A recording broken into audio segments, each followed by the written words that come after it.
Hi, and welcome back to another episode. I'm Mike Quincy. I'm Jake Fisher. And I'm Alex and Isaac. So I'm not even remotely overstating that one of the most anticipated cars of the last year, 2 years or more, is the Ford Bronco. Not talking about the Bronco Sport, we're talking about the big Ford Bronco. And, sound the alarms, put out the press release, tell everybody we finally have taken delivery of our very own 2021 Outer Banks Bronco. And yes, everyone's like, hello. There's over the years, and Jake will definitely probably weigh in on this. But over the years, we've all gotten to drive a whole bunch of cars. And the neighborhood that I live in, the houses are sort of close together. And it's rare that when I bring home a different car, like the neighbors come out of their house and come check it out. And the Bronco is just one of those cars. Our model, the Outer Banks model, has a turbocharged 310 horsepower, 2.7 liter V6 hooked up to a 10-speed automatic. We added a bunch of options such as leather seats, the cyber orange paint, which I love, and the Outer Banks package, which includes a 12-inch touchscreen, adaptive cruise control, fancy B&O speakers for the stereo, and heated steering wheel, among other items. The bottom line is we spent $53,505, and just a little backstory about this. Of the 154 cars that I've purchased for CR's test program, none took so long to get. The process started in July of 2020, and we finally took ours to delivery in mid-November of 2021. Was it worth the wait? Well, we'll know more when our full test results are going to go live. But right now we've got some first impressions, and I'm going to throw it first to Alex, who actually got it dirty, correct? I did get it a little dirty. More on that later. Where do I start with this thing? I'm just so excited that we finally have it. I think I'm on record in a previous episode and saying that, I was super bummed out that it kept getting delayed, which it did a couple times, I believe. So yes, we finally have it, and it's super exciting. And off the bat, I'm just pretty impressed with how configurable and just compelling of a product this is right out the gate.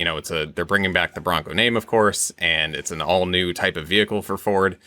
And, it's supposed to compete with the Wrangler. And, it's not like this thing hit the market and there's one or two trim levels and a couple options. Like, there's a lot that you can get here and configure it in so many different ways to tailor it to what you want.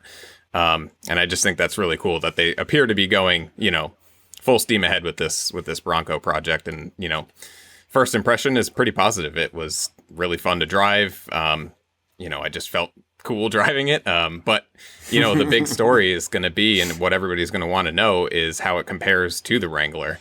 And, a major difference comes down to the whole front end of this car. And, they use rack and pinion steering as opposed to this old school recirculating ball steering in the Wrangler, and then independent front suspension, and as opposed to a solid axle. So those are your big things here that, from an off-road and on-road driving dynamics perspective are really different. And so, yes, the Bronco is going to be maybe the second choice if you're like a hardcore rock crawling enthusiast. But if we're honest with ourselves and we realize that 99% of the driving that we do is on the road, the Bronco really does shine here. And I don't want to say that the Wrangler is this, undrivable relic, because, so many people are driving these around daily. So it's, of course, something people are willing to put up with. But when you drive the two, you really do realize those features that I mentioned there, and that design of the front end really goes a long way to make this thing just more livable day to day. And I think just a bit more compelling and attractive of a product if you're just going to be using this as a daily driver, or, you just want the look and feel of a truck like this. I think it really beats the Wrangler in that regard. And I suppose I'll leave it there for now and let Jake weigh in. You're not going to talk about why you brought the Bronco to the wash bay? Sure. I want to hear about Wait, Jake is listening. We can't I tell haven't him. I heard he got it dirty. story. It's pretty mild. Okay, so You're in trouble. You're in trouble. You're in trouble. So the Bronco has this thing called Trail Turn Assist, and I believe it's standard on every model, but for sure our Outer Banks version has it. So I'm going to try it out. And what it does is a little button on top of the dashboard, and when you press it, as long as you're in four-wheel drive, what it does is when you turn full lock, either left or right, it uses the brakes to lock the inside rear wheel to effectively act as a pivot so that you can shorten the wheelbase and make a much more, a much tighter turn. And, you would never do this on the road. It only works, properly in the dirt or a loose surface. And the advantage is if you're on a tight trail or whatever, you can kind of engage this mode and you can get around a much tighter turn or, navigate a much trickier situation with this. So that's where most of the dirt came from. I went to a dirt field near my house and I had to try it. I was just so curious. And it worked. I mean, it wasn't the most pleasant sounding experience. You could really hear the brake system doing its thing and the tire dragging in behind you, but it worked. It was really cool. So it was worth having to take it to the spray booth. Well, Alex already drag raced the Bronco. No, I was kidding. Jake, you get some time behind the wheel, right? I did. Well, first of all, just on the buying experience, I mean, the one thing I just want to add to the buying experience, and Mike, you really shared a lot of this with us, that even though it kept on getting delayed, like, I ain't even mad because they were so cool about like updating people and like apologizing and just really just communicating. And the best piece was when they had the photo of the car getting born at the assembly line. I mean, that was kind of cool. I mean, we're in this world now that cars are getting delayed. I don't care what it is. There's parts, issues, there's supply chain issues. And for them to kind of like, oh, here it is. It's just coming off the assembly line now. And to get a picture of our car was kind of cool. But I mean, enough about that and more about the car. And yeah, it's pretty cool to drive. It's very different. I mean, one vehicle that it's kind of the same as a little bit is about a Wrangler. I mean, it's really less to do with the old Bronco than it is to do with the Wrangler. It's like finally someone saying, hey, we're going to do a Wrangler competitor. And just, kind of early impressions, it seems the Wrangler a little bit better. I mean, again, we haven't taken up the Rubicon or anything like that, but I mean, in terms of, it's roomier, it's quieter, it's got better steering feel, and it seems pretty capable too. So, I mean, there's a lot of things that it does, and it does all those weird Wrangler things, like you could take the doors off and the roof off and all these kinds of things. But it really does feel very special. I think the question that I have in my mind is, what is this going to do down the road? So, I mean, where I'm seeing, I mean, like I drive along, and I mean, we all, love driving Jeeps too. I mean, they've got their issues, but I mean, they're really fun to drive. They're very different. And you're in this Jeep club, everyone in Jeeps raising your hand, and they're yeah, exactly. Everyone's like waving to you, and you're suddenly part of this group. And I drove by a Jeep, and I'm like, oh, no, I'm not one of the cool kids. I'm a poser. I know, or whatever. I don't know what they're doing, but the Wrangler pulled its emergency brake, spun around, and came out. I did. No, I locked up the inside rear left wheel, and I spun it around, and I said, I'm cool too. And they said I was not, and they were right. But it's like, what's it? So going down memory lane. Everyone remember the Toyota FJ Cruiser? Incredible off-roader, very quiet, and it, and it was like really exciting when it came out, and then a couple of years later, it kind of petered out, and everyone cared anymore. I don't know what's going to happen here. This is going to be very interesting. Is it going to have a ton of excitement and then peter out because it's not like a cool Jeep? I mean, there's a Jeep cult out there. I mean, there is so much aftermarket. There's so much cool stuff for Jeeps. There's so much modifications to them. It's a whole like network. Right. Or is it like, oh, it's like a Jeep, but it's better in these ways? I'm not sure if anyone cares or will care in the long run, because it's kind of like, look, Honda could go and build a Harley Davidson competitor. they're going to buy Harley Davidson. People can buy Harley Davidson because it's not the same, Yeah. you know? And they did. They did try to make those big cruisers. So, and I'm so glad that you brought up like Ford corporate in this discussion, because this was very similar to a talk that Alex and I had a few days ago. And what I said to Alex, and I still really believe it, is Ford committed to this? In other words, obviously, Chrysler, which was American Motors years and years ago, they had this thing, this small wheelbase off-road tough vehicle, and they built up this audience over, since the end of like World War II, for goodness sakes.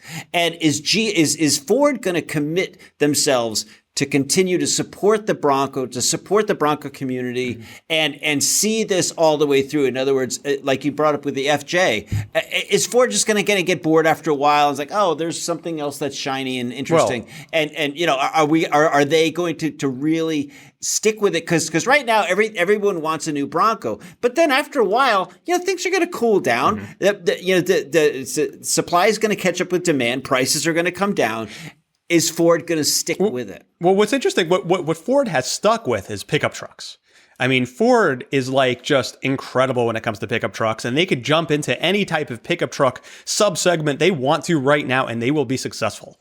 And, what's really interesting about it is look what happened to Jeep. Jeep is now getting into the pickup truck game with the Gladiator. And I mean, that's somewhere, it's almost surprising a little bit to me that they didn't launch with, that let's do a Bronco with a pickup truck bed. Let's do something that's like that, because that is what they are so known for, and really just the leaders in. The original Bronco actually was available with a small pickup truck bed.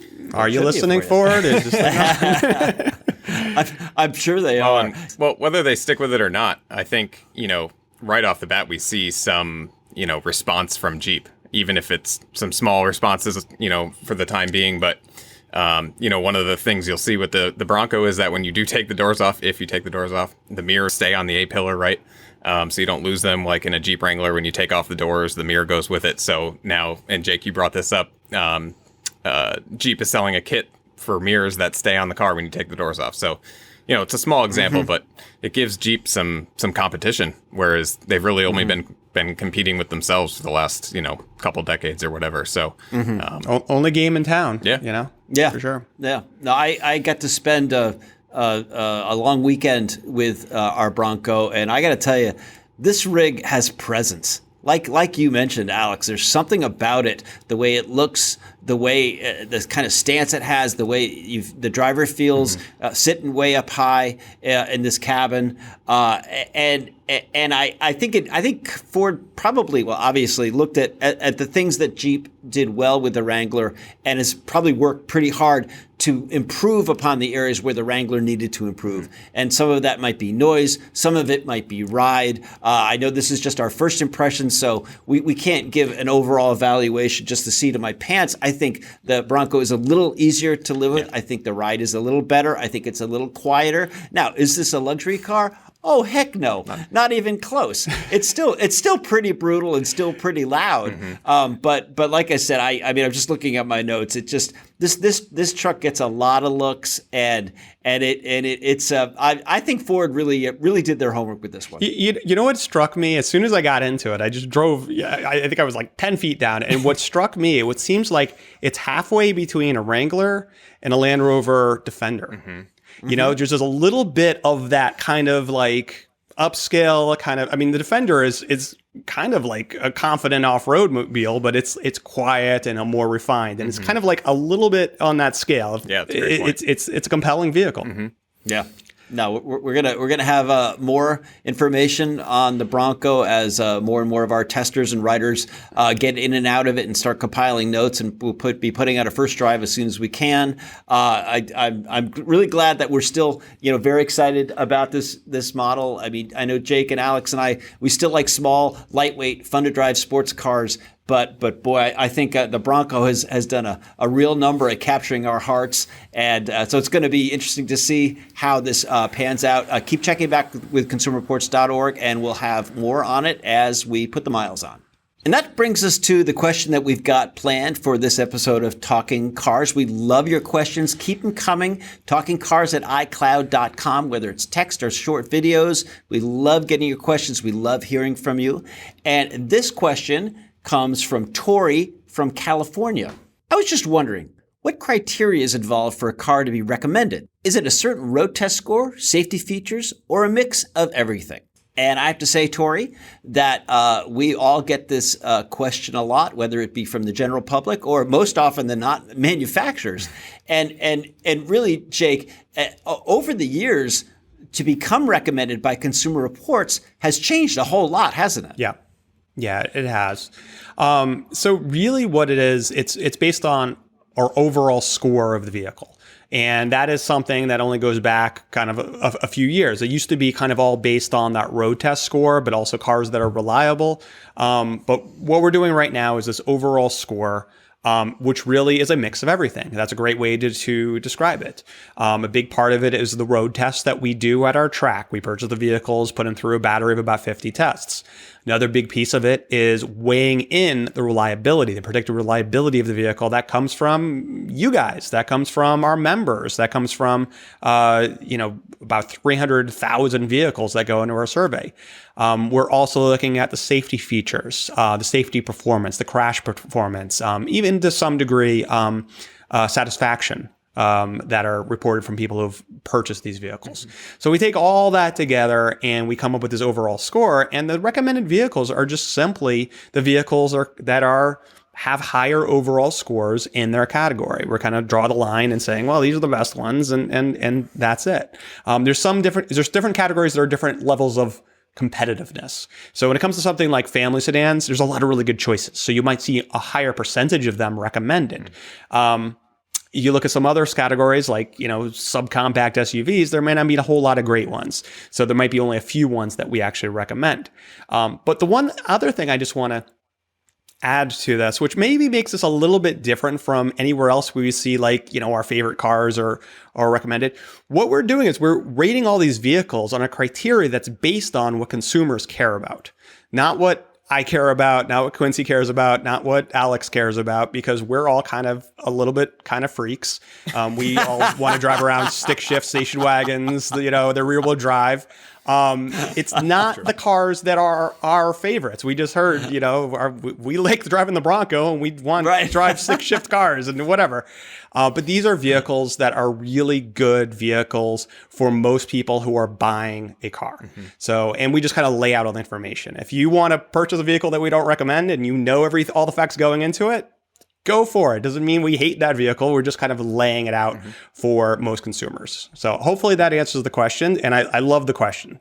Right. I mean, it kind of also begs a little history lesson. There was a time when anti-lock brakes were not standard equipment on every car. Stability control was not standard on every car. And we changed our recommendation levels to reflect it. We basically said to the manufacturers, listen, we don't think that the only way to get important safety features should be for the consumer to have to buy a really expensive car or the top of the line trim, within a model line. And so we said, well, if they don't all have this as standard, then you're not going to get recommended. And then that evolved to automatic emergency braking and forward collision warning and things like that. So as automotive tech it gets ramped up, Consumer Reports is staying with it and saying, yes, we do keep on raising a bar. Mm-hmm. That's totally right. Totally right. And Jake, I'm glad you brought up that, people evaluate cars and they have different things that are important to them. And we talked a fair amount, even though this kind of topic we started with was the Bronco, we talked a lot about the Jeep Wrangler.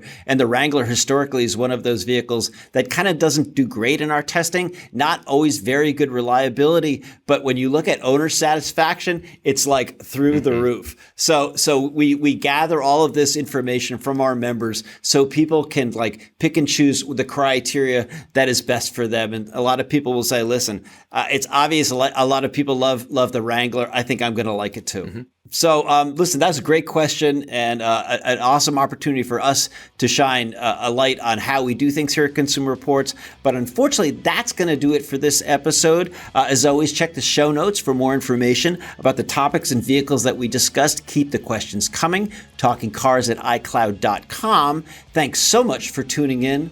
We'll see you next week.